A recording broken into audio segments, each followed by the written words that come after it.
Robert and I are empowering you to do things a better we way. We want you to go do this work, figure out what you value, make better decisions, and ultimately, your ability to do that has the more ability to impact other people. I think that's the vicarious flywheel at the end of the day.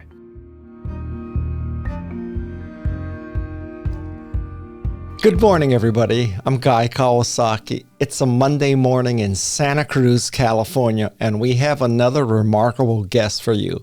His name is Robert Glazer, and he is a leadership expert. He's an entrepreneur, and he's a best-selling author.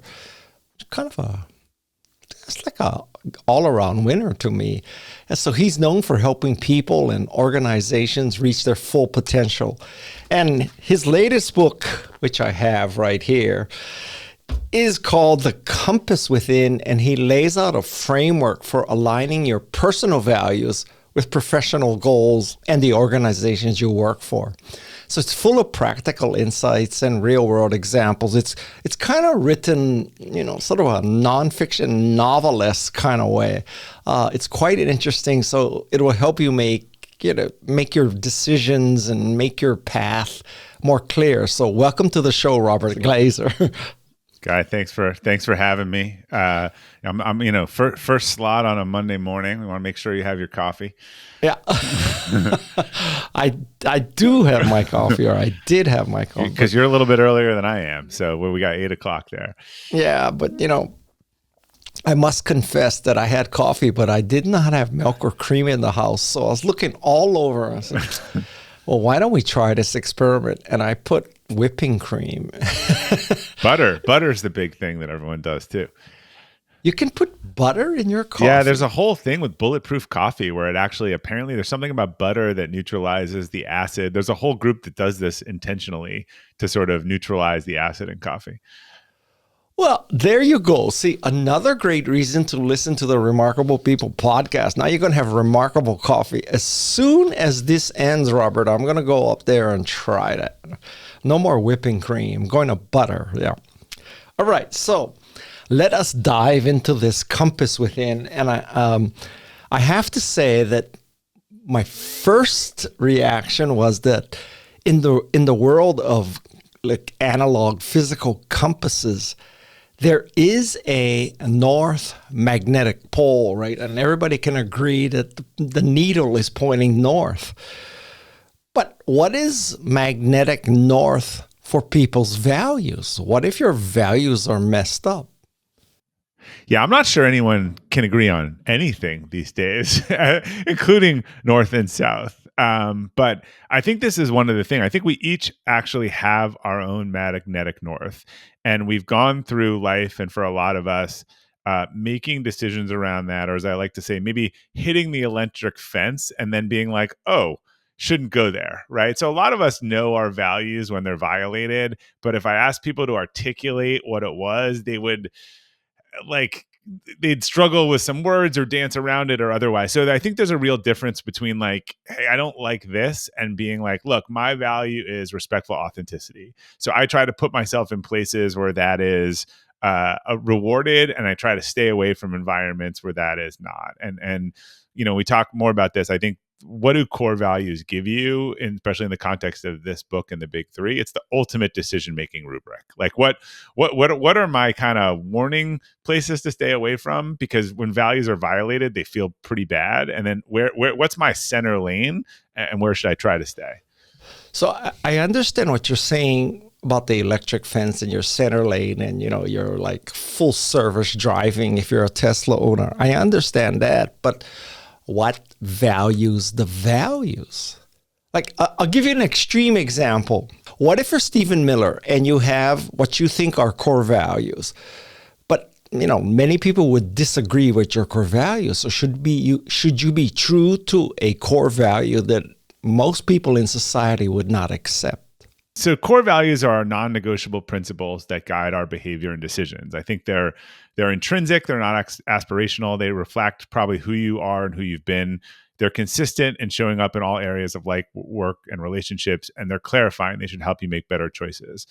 The problem when you get into politics is you get into sort of power, and people will do a lot of things and they'll compromise their own values for power. And in fact, there's people on both sides of the political spectrum these days that are making decisions that don't make sense by one set of core values. If you would say, I respect treating people well, except those people, I think it's hard when you kind of mix in politics.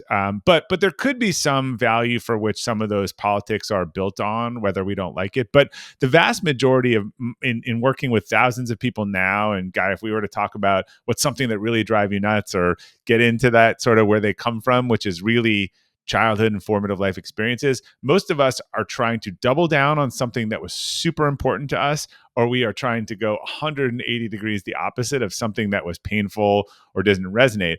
Ironically, a lot of the painful ones, there's a lot of purpose that lies near pain. Someone who grew up feeling lonely or in an environment that had isolation ends up being someone driven to create communities. Every time I see someone with a sort of core value of community, and I'll ask them, it's like, either you probably grew up on a kibbutz or in a religious kind of community, or you felt super lonely and actually community building was, and more often than not, they were really lonely and they learned to build community as sort of a survival mechanism, and it became really important to them. So how do people develop their core values? You talked about these youthful experiences, but is it generally caused by youthful experience that you maintain for your life? When you figure them out, and when the character in the book sort of figures it out, I actually find that there's this epiphany where suddenly it's like someone handed you the stencil and you go back and look, you're like, this is why I loved Apple and I hated this. And this is why this relationship, and you see that they've been pretty consistent. They can evolve, priorities can change, particularly if something really important happens to you later in life. I've seen people where health moves to the priority because of something that happened to them, or sometimes it's not the health. Maybe someone had a health issue and living for the day moves to the priority. But for the vast majority of people, you can trace most of these from 5 to 16 or 17 years old. Because look, you grow up in a culture, you grow up in a family unit, and that's when this stuff is, it's kind of forged it's kind of forged with iron. And it's not aspirational. When you figure it out, you're like, oh, this is why this is in 4th grade. If I go back and look at my report card, which I've done, Miss Mary is like, hey, Guy does not want to color in. He will just not do any of the assignments that we give him. He likes to forge his own path, right? Or something that literally aligns to one of your values. So in a sense, you're saying that your childhood hardships can actually be a positive force later in your life. Yeah, I've had a lot of super vulnerable discussions with leaders, people doing this work, podcast hosts about this work, and I am not a therapist. And one of the things I say that a little bit different is I think it's important to go back and notice what that was, because you're showing up as a 30 or 40 or 50. We don't have to litigate it. We don't even have to, and it may have led to something that's really positive. I've seen a lot of leaders who have a core value of trust or something about trust. They build small, high trust teams. When I've asked them, most of them had some massive violation of trust. I don't ask them what it was, but I say, let me ask you, with a trust thing, did you have a violation of trust earlier in your life? And usually they either turn ashen face or there's a tear. Again, it doesn't matter what it is. Just know that that's really meaningful to you. You've developed a protection mechanism that's about figuring out whether people could be trusted. And you probably have a small group of friends and it's a long time to work themselves into that. And by the way, if someone violates that trust, they're never coming back. But that impacts how they show up as a leader. That can be a great thing or it can be a problematic thing. The difference is self-awareness. Are you able to communicate that to your team? Or as I've seen with some trust leaders, are you sorting people into trust and not trust and throwing the key and putting them in jail and they have no idea they're in jail because they were 5 minutes late to a meeting and now you've kind of put them on the do not trust list?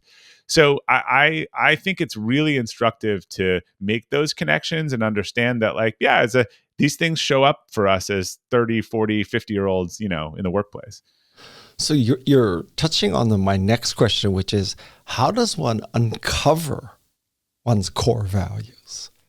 Like, let's say you're just sitting fat, dumb, and happy. You're not thinking about what you value in life, and you listen to this podcast. You buy your book and say, "Okay, now I got to figure out my core values." As you said, the book is a parable in which you watch the character go through the process. So for people who like storytelling or case studies, you'll actually watch it happen live to a character through the mentor, and then at the end, it sort of gives you that explicit process. So I have like 6 questions that I think people can answer. And then from those questions, they start to build themes, and then they run it through a filter for what I call kind of actionable core values. We can talk through some of those questions, but people are always trying to like write them down. And I was like, look, if you go to robertglazer.com/6, there's the 6 questions right there and a video of me answering them. So I take 6 pieces of paper, spend a half hour, answer those questions as a start. And like, you might be like, oh, this is stupid, or, oh, interesting. There was the word respect came up in every answer, and I would not have guessed that. And so something is going on in my life where respect is really important. And it's cool. I've seen people post them on LinkedIn, or they've done these answers. But basically, that it starts with these 6 questions. You group the answers into theme, and the questions are all a little bit different. So one is like, some of them are kind of negatives, like, when were you disengaged in a personal or professional setting? Like, when did the work just feel long and hard and difficult? Because that gets into probably maybe violating a value. And then it flips to like, hey, what help, advice, or qualities do others come to you for? And each of these questions is designed to elicit sort of behavioral based answers that start to let you see some themes. But the point of getting to actionable is they're not one word, and these values are worded in a way that you can know if you're doing it and make a decision based on it. So now people are listening to this and they're like, what are the 6 questions? Do you want me to read the 6 questions, or do you want to just rip them? And I'll read them. But again, if you don't want to write them down here in the car, just remember my name, robertglazer.com/6. So the 6 questions are: in what work environments are you highly engaged? And I encourage people not to just say, well, working for Guy. Like, be more specific. Right, Madison. Like small team, big company. Like, what was it about the work? I loved working for Guy because he gives me a ton of autonomy, or whatever it is. In what professional roles or jobs did you do your best work? What help, advice, or qualities do others come to you by? This is the big one for a lot of people. What would you want said about you in your eulogy? If people came to your funeral, they were delivering a eulogy, like, what words would you want them to describe the impact you made on their life? That is usually a direct connection to something that you value. And then these are the negative ones that goes for the inverse. And we can play with this guy. I'd be curious to ask you one of these. When were you disengaged in a personal or professional settings? And then this last one is always interesting with hosts. So what qualities in other people drive you crazy, or do you struggle with the most? So just answer that for me. Like, if you think about this avatar of someone who's at a party who you're like, I can't even talk to this person, like, they just make my blood boil. Like, what is it that they're doing or saying or whatever that causes that reaction for you? Wait, if I understand this right, you are actually asking me I'm that actually question. asking you this one because it's a super interesting one for people to hear how it plays out. I cannot stand it when someone is trying to prove that they are the big dog in the room because, they have a bigger house, a bigger car, because they have more money. They have a Rolex watch instead of my Seiko or my, Ultra Apple. I cannot stand people who are always trying to one-up everybody else. So it's interesting that you said that. I had a similar thing. So you'll notice, first of all, that guy was maybe you can see his face, but it got tight. He was probably envisioning someone he doesn't want to tell me about at a party recently. And it was not like it bothers me when it was like, he didn't want to say hate. So that's the kind of violence. So I had someone very similar last week who told me the same thing. And it turns out his core value was no one is better than anyone else. And he distinctively, and I could see you nod when maybe that's not the wording for you, but like, no one's better than anyone else. That was a core principle for him. And he remembers being like 10 years old, and his neighbor was sort of talking shit about a contractor to his son and saying like, look, if you don't work hard, you're going to end up like, that. And it was so horrible. It had all of those things. It was, he understood it. It was, and by the way, this is a guy who had an entirely non-hierarchical organization, like totally flat. So it goes into, he was like, I just don't believe in hierarchy. I don't people believe who think they're better than anyone else. And so it's just so telling as a test for something you value when the opposite really triggers you.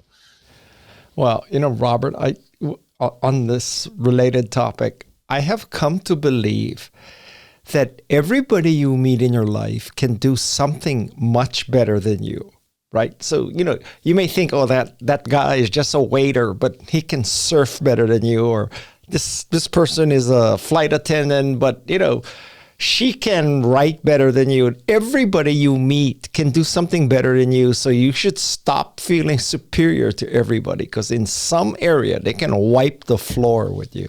Right. And so your value is probably you're not better than anyone else, or everyone else has a gift. It's then not a surprise for me that your show's called Remarkable People, right? It's about highlighting the things that people do well. Like I said, these things are deep.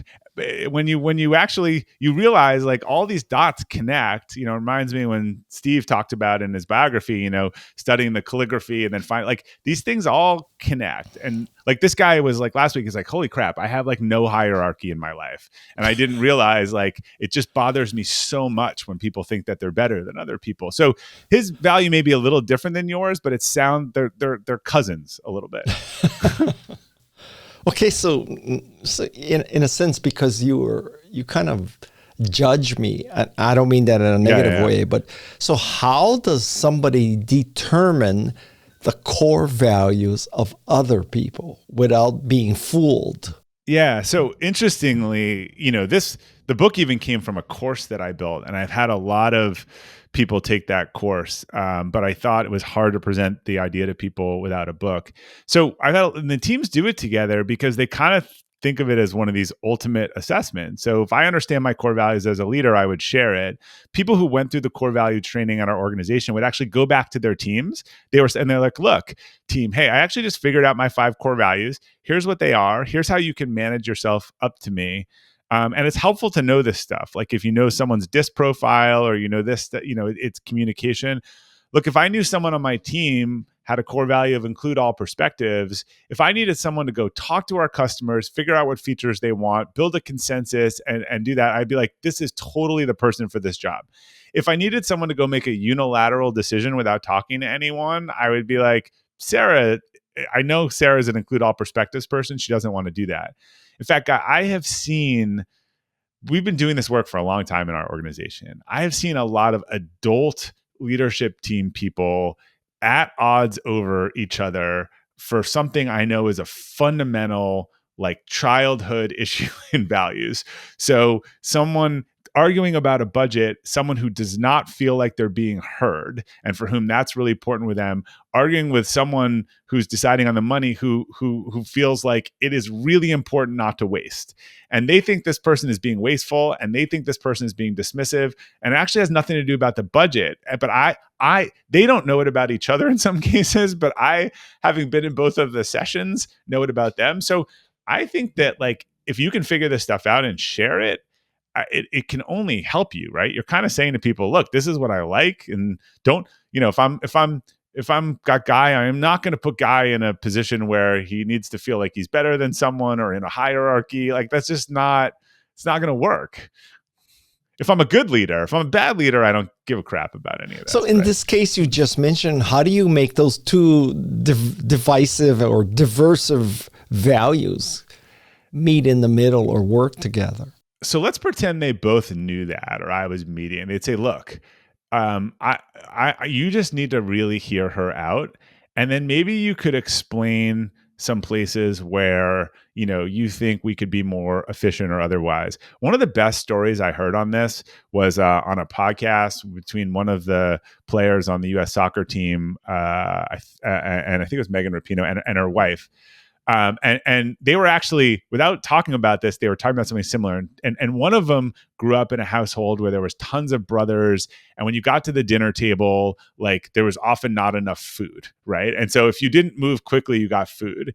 And the other grew up in a similar but different environment where they were similar to the story, where it was just, you do not waste. Like it was and so they were like, their marriage was at an impasse over ordering food for dinner, because one would want to have a ton and the other would not want to waste. And they were like, this was a core value, like, thing. And they basically like talked it out. They talked about the reason why, and they made a deal. You can order whatever you want so that no one, but we will eat it as leftovers for the next 2 days. And that's actually how they resolved that. And I thought it was a perfect example of a story of, it seems, this is the thing. These are the sort of things that don't seem like big issues, but what sits behind them is pretty deep stuff, right? Okay, so now we've discussed analyzing the core values of others.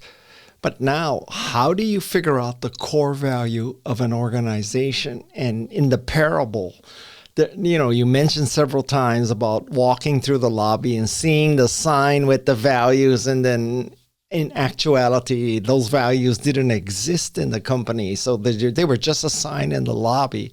So we know the answer is not look at the signs in the lobby or on the website. So how do you determine the core value of an organization? So it's a great question, and personal core values of an individual and of an organization are different, but they overlap. You obviously want to have some concentric circles there. The core values of an organization are not what's on the wall. It's what they reward, both implicitly or explicitly. So at the time that Enron spectacularly went out of business, their core values were respect, integrity, and honesty or whatever. Like, this is in Patty McCord's culture deck, right?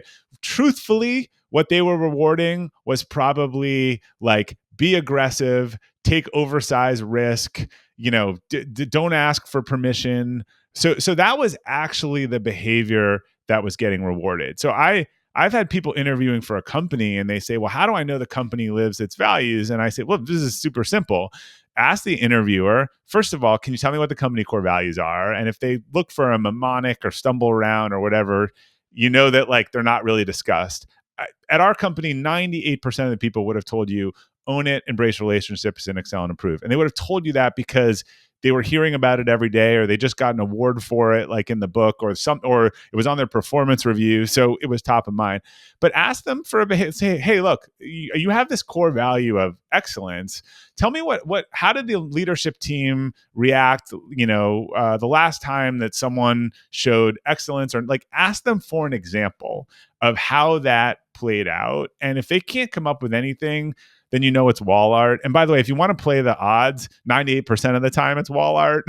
I've come to really believe in core values for companies and great cultures, but it is such a small percentage where those are actioned on, where you would say, oh, there are behavioral-based questions in hiring, right? It's in our performance reviews. There's a shout out each week for the core values. There's the core value awards. My friend's company, for whom some of the story was modeled on in the book, they have that baton that someone gives each month to the next core value winner. They have a parking space in front of the building that is orange, that the person who got the baton won that month. So everyone knows what they are because that's what the culture is rewarding.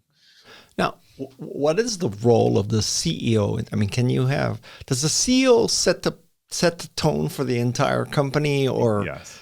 Does the company, is it organic from the bottom up? It is 100% top down.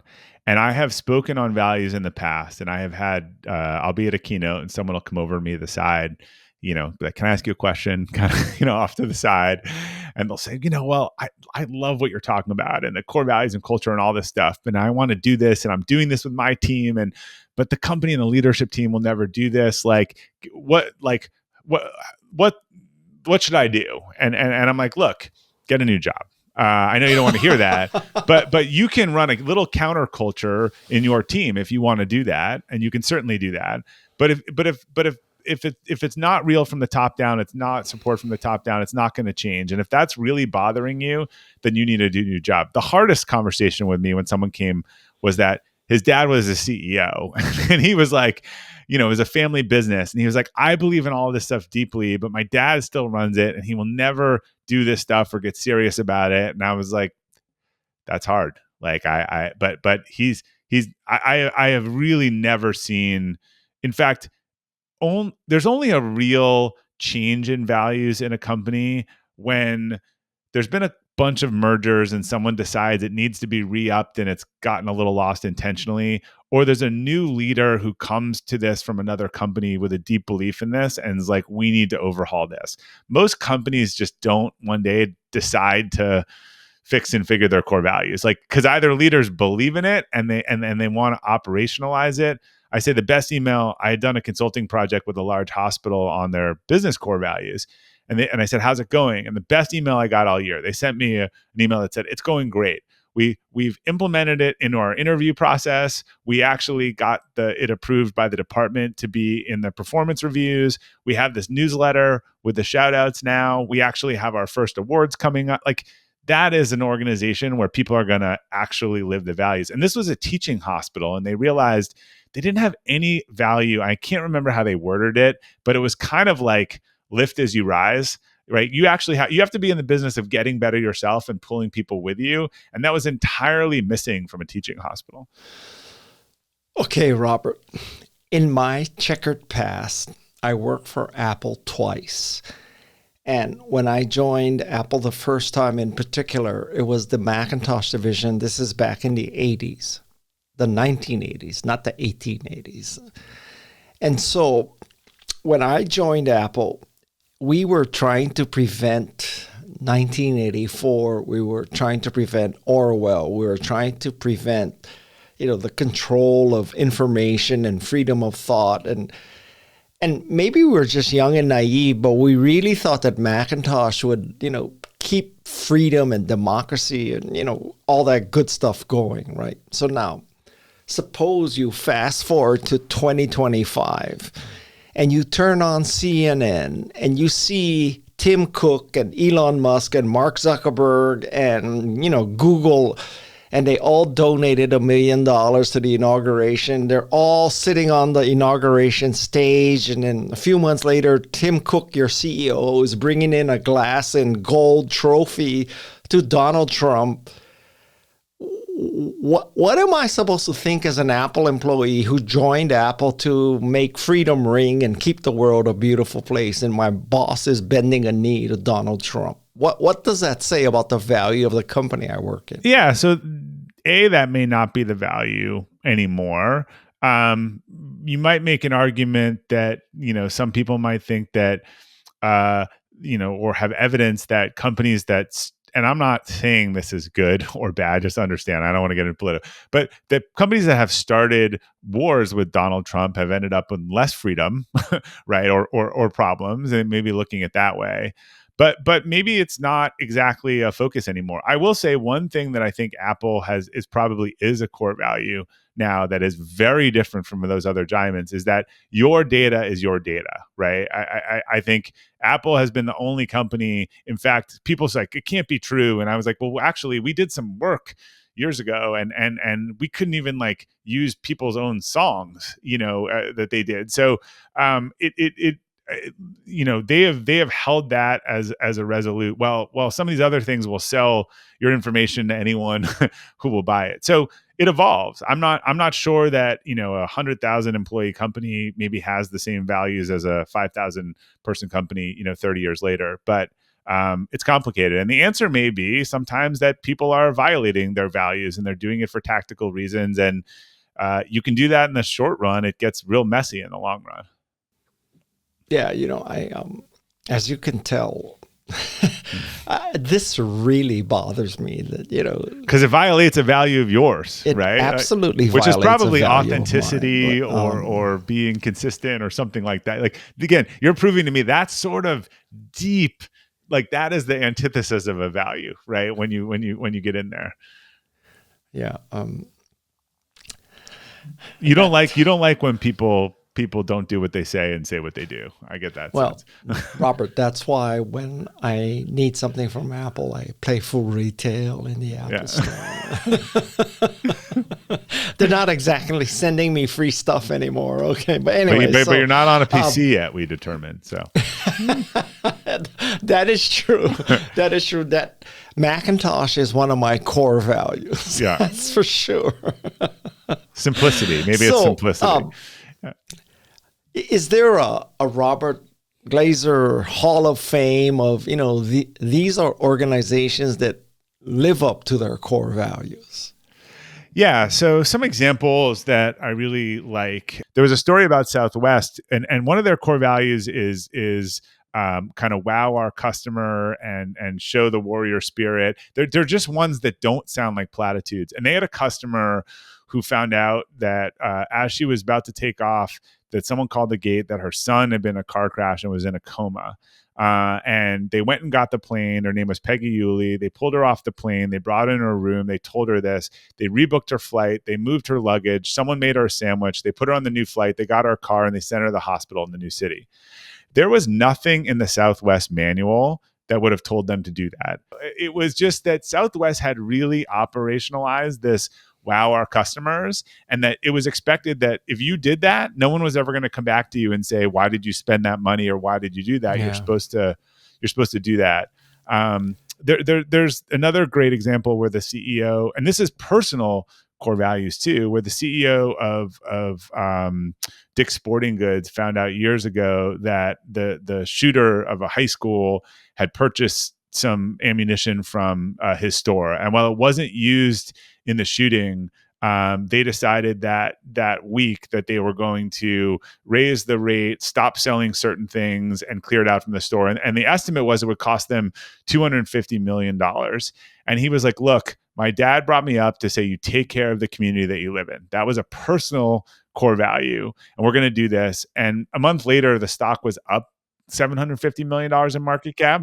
And this is the thing, these core value decisions, they might cost you a little more upfront sometimes, but it's almost always better in the end. The inverse is true too. When the mob's coming out there and everyone's running in the building, it's really easy to just run in, even if you want to be running out.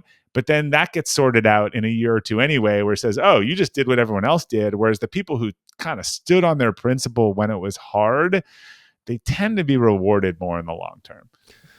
Well, you could certainly cite Jimmy Kimmel as a recent example of that, right? Yeah. And I think there were some initial reactions, and then you kind of see like where is everyone coming down on this side of it. And it sorts itself out. The Basecamp guys similarly had a similar thing where they decided in 2022, kind of at the height of political activism in the workplace, that we are not doing politics at work. We're a software company. We love our company. We think politics is divisive. We're about bringing people together, and we don't want it on our Slack channels. You're welcome to be as political as you want. We just don't want it in the workplace. The mob came after them, everyone said, you'll be on the wrong side of history. Turns out, after 2 rough weeks, they're on the right side of history. They got tens of thousands of applications of people who wanted to work at a company where politics wasn't going to dominate the topics. They've have the best team they've ever had. They've record profits, and other people who a lot of companies waded into politics performatively. I would say it wasn't really core to their mission, and they believed in it. They've kind of made a mess. So this was not anything they were doing for anyone else. This was true to them. We believe in not having division and getting along and doing the opposite. And we don't think we should be taking opinions on things that have nothing to do with our project management software, right? Whether you agree with that or not, they kind of laid their lanes, and everyone got to decide whether they agreed with that or not agreed with that. Well, I am definitely dating myself, but when I was, in my 40s and 50s and stuff, and the company that was held out over and over again for value was Nordstrom. And I can tell you from firsthand experience, I once went to Nordstrom to buy a tuxedo, and I thought I lost. I had bought my wife a diamond pendant, and I swear that during the fitting, I had it on me, and afterwards, I never had it again. So I went to Nordstrom. I said, I have to have lost it in the fitting, and I'm not saying your tailor stole it from me or anything, but somehow I had it before the fitting. I didn't after. And Nordstrom paid for that pendant. I will never forget that. They paid for that pendant. But wait, the story gets better. It actually gets quite flattering for me, which is months later, I found the pendant, and I went back to Nordstrom, and I gave them back the money. Or at least I tried to give them back. I mean, I wanted to. I didn't want to have my cake and eat it too. They were really quite honorable, and I thought I should be honorable too. I think that, look, that says about their values, and that says about your values, in terms of that. But yeah, so like, they have some values of like, live by the golden rule and act like an owner. Don't take yourself too seriously. Think about Southwest, the essence of that, right? That's how they hire. They hire people who are funny, and they teach them how to be flight attendants. And the apocryphal story of the person who went back to Nordstrom and tried to return tires, but Nordstrom doesn't sell tires. But it happened that the Nordstrom was in the shop where the tire place was before Nordstrom. So the guy bought this tire, he went back to the same shop, now it's Nordstrom, and tried to return the tire. That is a true story. I checked and look at the PR value out of it over the toy. So they probably have a value. I don't know whether it's expressed like this, but they probably have a value of service beyond all else. And as they're hiring, you can interview for people who have we all know what these people who are service orientation. And as you're telling lore and stories in the country, you tell about the person who dealt with the tire or gave guy the thing and then he brought it back. And so everyone's like, oh, this is the behavior that gets rewarded. Sometimes that matches the words on the wall. For a lot of organizations, there's a different thing going on that's not on the wall. There's a thing that's going on that said, like, work a ton of hours. We reward the people who are sitting in their seat the longest, right? So this is watch for what's rewarded and what's celebrated rather than, what's on the wall.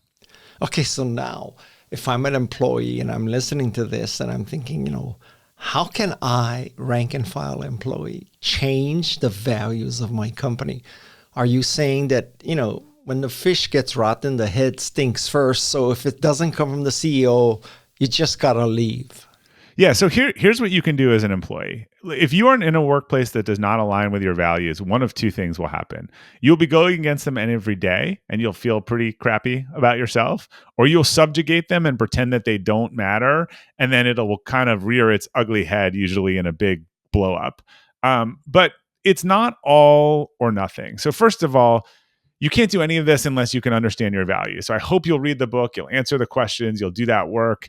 The course comes with the book if you order it right now, like before launch. So my goal is for 1 million people to figure this out more than anything. Then once you're clear on what's important to you, now we go for our alignment exercise. And you're like, look, actually, this company is the opposite. Okay, problem. Maybe you decide to start looking for a new company and you'll have some relief because you're making a decision. You don't need to have your Jerry Maguire moment, but you could say, look, I realize that this company doesn't align with it.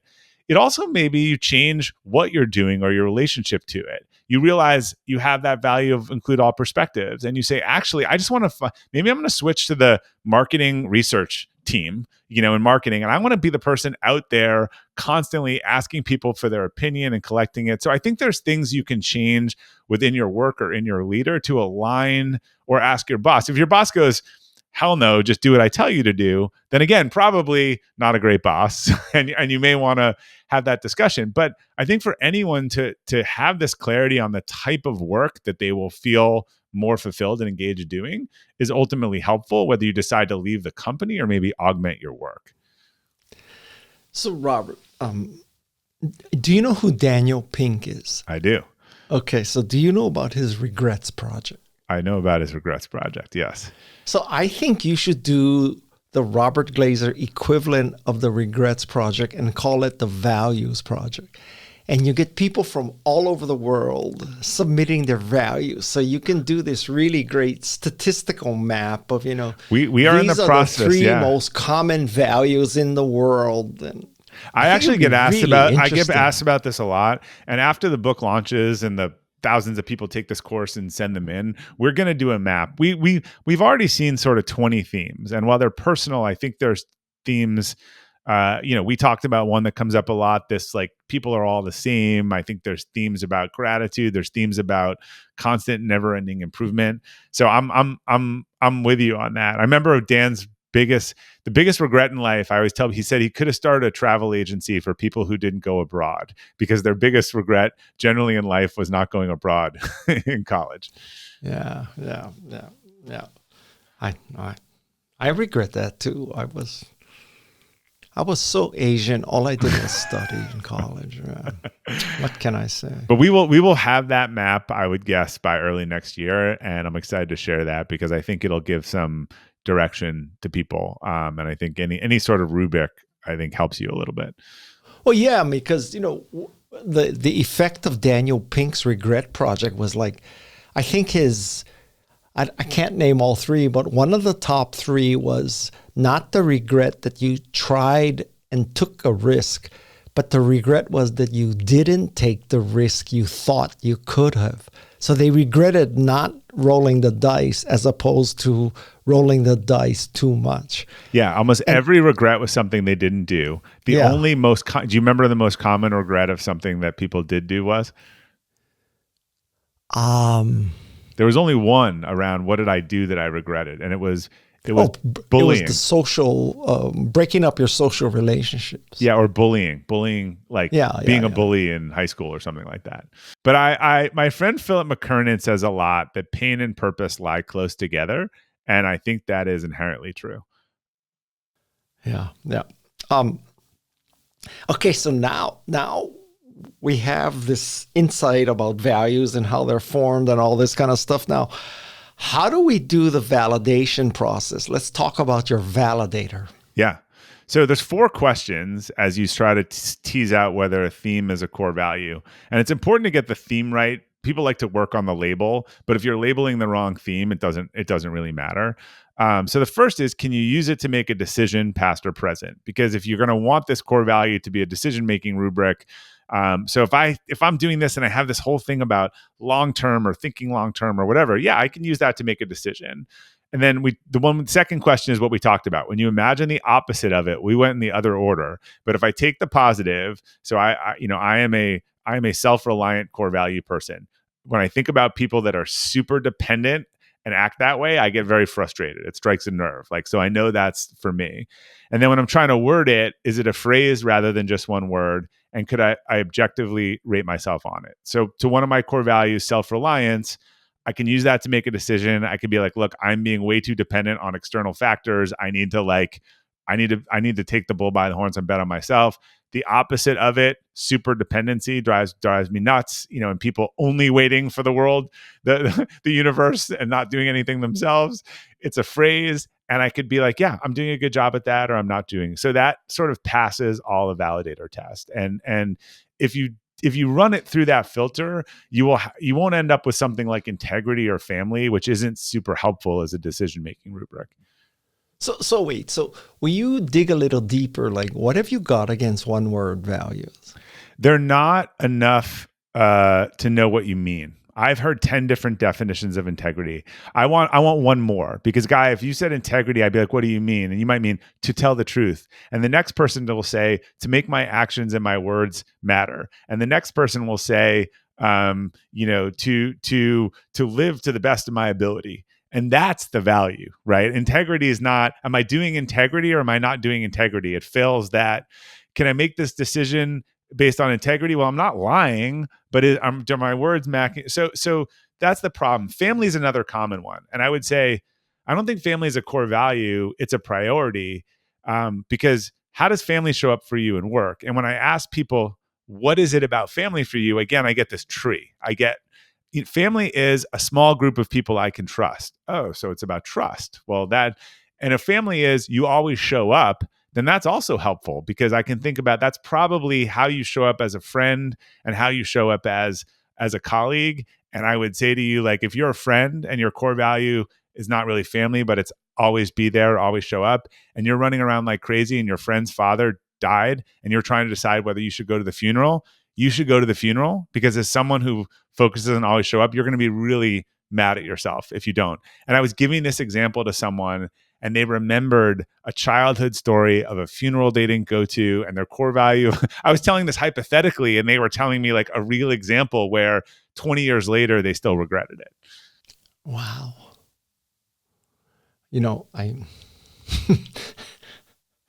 I have to say that I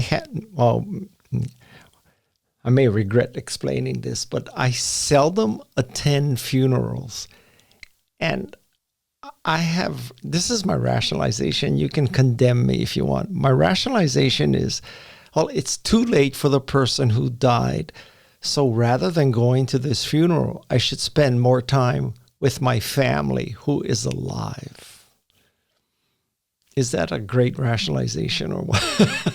No, look, I have a similar thing, and not necessarily the funeral, but there's bad things happening all the time, in the world. And rather than fill my mind with those and fill it about sorrow and regret or whatever, I agree. I go call my daughter and realize that like I should spend more time with her so I don't think that's a bad thing, but it's just, that means your value is a little bit different, right? And so you'll live that a little bit differently.